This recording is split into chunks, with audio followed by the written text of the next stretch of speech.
Hi friends, welcome to Dhanya's family vlog. അപ്പോൾ നാടൻ പലഹാരത്തിനോട് എപ്പോഴും എല്ലാവർക്കും ടേസ്റ്റും കൊതിയുമാണല്ലേ. അപ്പോൾ ഇന്ന് അങ്ങനെ ഒരു അടിപൊളി നാടൻ പലഹാരമായാലോ. അപ്പോൾ 3 ഏത്തമ്പഴം ഉണ്ടെങ്കിൽ നമുക്ക് ഒരു അടിപൊളി പലഹാരം തയ്യാറാക്കാമേ. അപ്പോൾ ഒരു 3 ഏത്തമ്പഴം എടുത്ത് നമുക്ക് നല്ലോണം അതങ്ങ് പുഴുങ്ങിയെടുക്കാം കേട്ടോ. ഇനി ഒരു പാൻ വെച്ച് അതിലേക്ക് 1 കപ്പ് ശർക്കര ഇട്ട് കൊടുത്തിട്ടുണ്ട്. ഒരു 1/4 കപ്പ് വെള്ളവും കൂടെ ഒഴിച്ച് നല്ലൊരു അടിപൊളി ശർക്കര പാനി നമുക്കങ്ങ് തയ്യാറാക്കാമേ. അപ്പോൾ അത് റെഡിയായി മാറ്റി വെച്ചിട്ടുണ്ട്. ഇനി നമുക്കൊരു പാൻ വെച്ച് അതിലേക്ക് 1 ടീസ്പൂൺ നെയ്യ് ഒഴിച്ച് കൊടുത്തിട്ടുണ്ട്.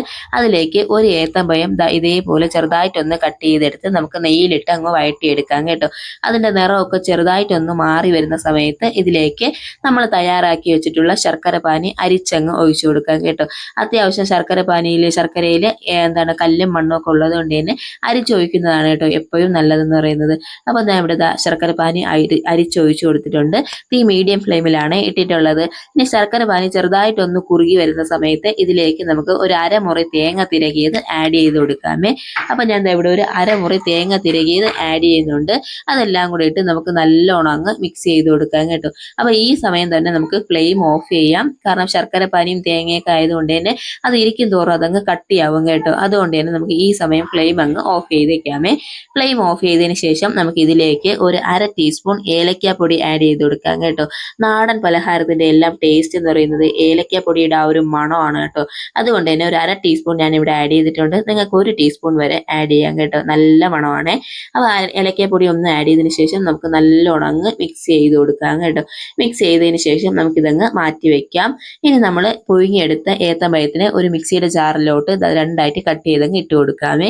ഇതിലേക്ക് ഞാൻ ഒരു 1/2 കപ്പ് പാലും കൂടെ ഒഴിച്ചു കൊടുത്തിട്ടുണ്ട്. കാച്ചി ആറിയ പാലാണ് കേട്ടോ. അപ്പോൾ ഞാൻ അതും കൂടെ ഒഴിച്ച് നമുക്ക് ഏത്തമ്പഴം നല്ലോണം അങ്ങ് ഫൈൻ പേസ്റ്റ് ആയിട്ട് അരച്ചെടുക്കാം കേട്ടോ. അപ്പൊ ഞാൻ ഇവിടെ നല്ലോണം അതങ്ങ് അരച്ചെടുത്ത് ഒരു ബൗളിലോട്ട് മാറ്റിയിട്ടുണ്ട്. ഇനി ഇതിലേക്ക് നമുക്ക് 1 കപ്പ് അരിപ്പൊടി ആഡ് ചെയ്ത് കൊടുക്കാം കേട്ടോ. 1 കപ്പ് അരിപ്പൊടി ആഡ് ചെയ്ത് നല്ലോണം അങ്ങ് മിക്സ് ചെയ്ത് കൊടുക്കാം. ഇതിലേക്ക് ഞാൻ ഒരു 1/4 ടീസ്പൂൺ ഏലക്കാപ്പൊടി ആഡ് ചെയ്യുന്നുണ്ട്. ഒരു നുള്ള് ഉപ്പും കൂടെ ഇട്ട് കൊടുക്കുന്നുണ്ട്. ഇനി ഇതിലേക്ക് 1 ടീസ്പൂൺ നെയ്യും കൂടെ ഒന്ന് ആഡ് ചെയ്തതിന് ശേഷം നമുക്ക് നല്ലോണം അങ്ങ് മിക്സ് ചെയ്ത് കൊടുക്കാം കേട്ടോ. അപ്പൊ നാടൻ പലഹാരം ആയതുകൊണ്ട് തന്നെ ഏലക്കപ്പൊടിയും നെയ്യും ഒക്കെ ഒരു പ്രത്യേക ടേസ്റ്റും മണവും ഒക്കെ ആ പലഹാരത്തിന് തരും കേട്ടോ. അപ്പൊ എന്നിട്ട് നമുക്ക് കൈ കൊണ്ട് നല്ലോണം അതങ്ങ് കുഴച്ചെടുക്കാം കേട്ടോ. ഒരു ചപ്പാത്തിയുടെ പരുവത്തിലൊക്കെ നമുക്ക് ഇതങ്ങ് കുഴച്ചെടുക്കേണ്ട ആവശ്യമുണ്ട്. ഇനി നമുക്കിതിലേക്ക് 1 ടീസ്പൂൺ നെയ്യും കൂടെ ഒന്ന് ജസ്റ്റ് ഒന്ന് ആഡ് ചെയ്തതിന് ശേഷം നല്ലോണം നമുക്കതങ്ങ് കുഴച്ച് നല്ല സോഫ്റ്റ് ആക്കി ബൗളാക്കി എടുക്കാം കേട്ടോ. അപ്പൊ ഞാൻ ഇവിടെ അതൊന്ന് കുഴച്ച് ബൗളാക്കി എടുക്കുന്നുണ്ട്.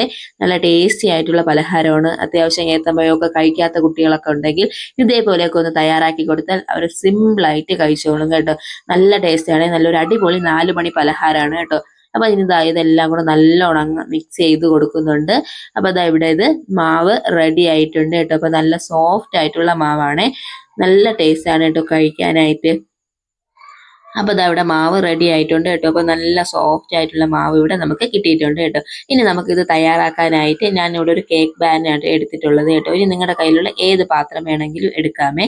അത് ജസ്റ്റ് അതിന്റെ ഷേപ്പിൽ ഒരു വാഴയില കട്ട് ചെയ്ത് വെച്ച് കൊടുത്തിട്ടുണ്ട് കേട്ടോ. നാടൻ പലഹാരം ആയതുകൊണ്ട് തന്നെ വാഴയിലയുടെ ഒരു ടേസ്റ്റും കൂടെ കിട്ടുമ്പോൾ നമ്മുടെ റെസിപ്പി ഗംഭീരമായി കേട്ടോ. അപ്പൊ നമ്മൾ തയ്യാറാക്കി വെച്ചിട്ടുള്ള മാവിനെ നമുക്ക് ഇതേപോലെ കറക്റ്റ് 2 ബൗളാക്കി കട്ട് ചെയ്തെടുക്കാമേ. ഇനി നമ്മൾ ആ ഒരു ബൗളിൽ നമുക്ക് ഇതിലോട്ട് ഇങ്ങനെ വച്ചു കൊടുത്ത് ജസ്റ്റ് നമുക്ക് കൈയൊക്കെ ഒന്ന് വെള്ളം കൊണ്ട് നനച്ചു കൊടുത്തതിന് ശേഷം ഇങ്ങനെ ഒന്ന് പരത്തിയെടുക്കാം കേട്ടോ. സൈഡൊക്കെ ഒന്ന് അടച്ചെടുക്കുന്ന രീതിയിൽ നമുക്ക് ഇങ്ങനെ പരത്തിയെടുക്കാമേ. അപ്പൊ അതിവിടെ റെഡി ആയിട്ടുണ്ട്. ഇനി നമ്മൾ തയ്യാറാക്കി വെച്ചിട്ടുള്ള ശർക്കരയും ഏത്തമ്പഴവും തേങ്ങയും കൂടെയുള്ള ആ ഒരു മിക്സ് ഉണ്ടല്ലോ, അത് നമുക്ക് ഇതിലോട്ട് അങ്ങ് തട്ടി കൊടുക്കാം കേട്ടോ. തട്ടി കൊടുത്ത് ഇതേപോലെ ഒരു സ്പൂണൊക്കെ വെച്ച് നമുക്ക് ജസ്റ്റ് അതൊന്ന് അങ്ങ് സ്പ്രെഡ് ചെയ്ത് കൊടുക്കാമേ. അപ്പൊ അതും ഇവിടെ റെഡി ആയിട്ടുണ്ട്. ഇനി നമുക്ക് ഇതിന്റെ പുറത്ത് വയ്ക്കാനായിട്ട് ആ ബാക്കിയുള്ള മാവിനെ നമുക്കൊന്ന് പരത്തിയെടുക്കണം കേട്ടോ. അപ്പൊ അതിനുവേണ്ടി ഞാൻ ഇവിടെ ഒരു ചപ്പാത്തി പലക വെച്ച് അതിലേക്ക് കുറച്ച് അരിപ്പൊടി ഇട്ട് കൊടുത്തിട്ടുണ്ട്. ഇനി നമ്മൾ ബാക്കിയുള്ള മാവിന് ചപ്പാത്തി നമ്മൾ പലക വെച്ച് നല്ലോണം ഒന്ന് പരത്തിയെടുക്കുകയാണ് കേട്ടോ ചെയ്യുന്നത്. സിമ്പിളായിട്ട് നമുക്ക് പരത്തിയെടുക്കാം. നമ്മൾ ചപ്പാത്തിയൊക്കെ പരത്തിയെടുക്കില്ലേ, അതേപോലെ തന്നെ നമുക്കിതങ്ങ് പരത്തിയെടുക്കാം കേട്ടോ. നമ്മൾ ഏത് പാത്രത്തിലാണോ തയ്യാറാക്കുന്നത് ആ പാത്രത്തിന്റെ ഷേപ്പിൽ നമ്മളങ്ങ് പരത്തിയെടുത്താൽ മതിയാവും കേട്ടോ. ബാക്കി സൈഡൊക്കെ നമ്മൾ ചെറുതായിട്ടൊന്ന് കട്ട് ചെയ്ത് കൊടുത്താലും മതിയേ. അപ്പൊ ഇവിടെ അത് റെഡി ആയിട്ടുണ്ട് കേട്ടോ. അപ്പം ഒട്ടി പിടിക്കാതിരിക്കാനായിട്ട് ഇടയ്ക്കിടയ്ക്ക് അരിപ്പൊടി ഇട്ട് കൊടുക്കാനും മറക്കരുതേ. അപ്പൊ ഇവിടെ അത് റെഡി ആയിട്ടുണ്ട്. നമ്മൾ റെഡി ആയതിന് നമ്മൾ അതേപോലെ അതിന്റെ പുറത്തോട്ടങ്ങ് വച്ചു കൊടുക്കുന്നുണ്ട് കേട്ടോ. ഇനി പുറത്തോട്ട് ഒന്ന് വച്ചതിന് ശേഷം നമുക്ക് ഈ സൈഡൊക്കെ ജസ്റ്റ് കൈ കൊണ്ടൊന്ന് പ്രസ് ചെയ്ത് അടച്ചു കൊടുക്കാമേ. അപ്പൊ ഇതേപോലെ സൈഡൊക്കെ ജസ്റ്റ് കൈ കൊണ്ടൊന്ന് പ്രസ് ചെയ്ത് അടച്ചു കൊടുക്കുന്നുണ്ട് കേട്ടോ. അപ്പം നല്ല സെറ്റായിട്ട് അത് ഇവിടെ വന്നിട്ടുണ്ട് കേട്ടോ. അപ്പോൾ അത് ജസ്റ്റ് കൈയൊക്കെ കൊണ്ടൊന്ന് പ്രസ് ചെയ്ത് അതിങ്ങ് അടച്ചു കൊടുക്കുക. അപ്പോൾ ഇതിവിടെ റെഡി ആയിട്ടുണ്ട് കേട്ടോ. ഇനി അതിന്റെ പുറത്തേക്ക് നമുക്ക് അതേ ഷേപ്പിൽ കട്ട് ചെയ്ത് ഒരു വാഴയിലയും കൂടെ വെച്ച് ഒന്ന് മൂടി കൊടുക്കാം കേട്ടോ. അപ്പോൾ ഇതാ ഇവിടെ അത് റെഡി ആയിട്ടുണ്ട്. ഇനി നമുക്ക് തയ്യാറാക്കാനായിട്ട് ഒരു ഇഡലി പാത്രം വെച്ച് അതിലേക്ക് പകുതിയോളം വെള്ളവും വെച്ച് കൊടുത്തിട്ടുണ്ട്. ഇനി നമുക്ക് ഒരു ഇഡലി തട്ട് കമഴ്ത്തി വെച്ച് കൊടുക്കാം കേട്ടോ. അതിലേക്ക് നമ്മൾ ഈ തയ്യാറാക്കി വെച്ചിട്ടുള്ള പാത്രം വെച്ച് കൊടുക്കാം. നമുക്ക് അടച്ചു വെച്ച് ഒരു 30 മിനിറ്റ് നമുക്കിതങ്ങ് മീഡിയം ഫ്ലെയിമിലിട്ട് വേവിച്ചെടുക്കാം കേട്ടോ. അപ്പോൾ അടച്ചു വെച്ച് 30 മിനിറ്റ് മീഡിയം ഫ്ലെയിമേ. അപ്പം ഒരു 15-20 മിനിറ്റ് ആകുമ്പോൾ തന്നെ നല്ല മണം വരും കേട്ടോ. അപ്പോൾ അതാ ഒരു 30 മിനിറ്റ് വേവിച്ചിട്ടുണ്ട്. മാവെല്ലാം വെന്ത് റെഡിയായി വന്നിട്ടുണ്ട് കേട്ടോ. ഇനി നമുക്കിത് ഫ്ലെയിം ഓഫ് ചെയ്തതിന് ശേഷം ചൂടാറാനായിട്ട് ഒന്ന് മാറ്റി വെക്കാമേ. അപ്പോൾ അതാ ഇവിടെ ചൂടാറാനായിട്ട് ഒന്ന് മാറ്റി വെച്ചിട്ടുണ്ട്.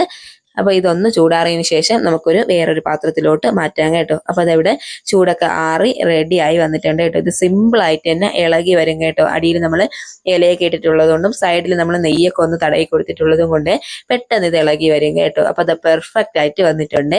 അപ്പോൾ നമുക്കിനി ഒരു പാത്രത്തിലോട്ട് അങ്ങ് മാറ്റാം.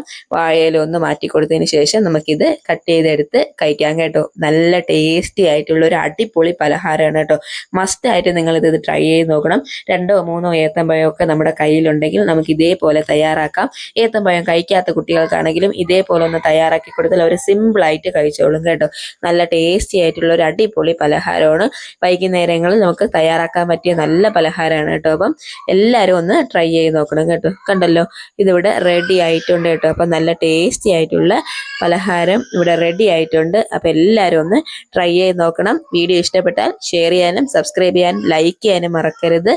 മറ്റൊരു അടിപൊളി സിമ്പിൾ ആയിട്ടുള്ള റെസിപ്പീസ് ആയിട്ട് കാണാം കേട്ടോ. എൻ്റെ വീഡിയോയിൽ ഫുള്ളായിട്ട് ഞാൻ ഇട്ടിട്ടുള്ളതെല്ലാം സിമ്പിൾ റെസിപ്പീസാണ്.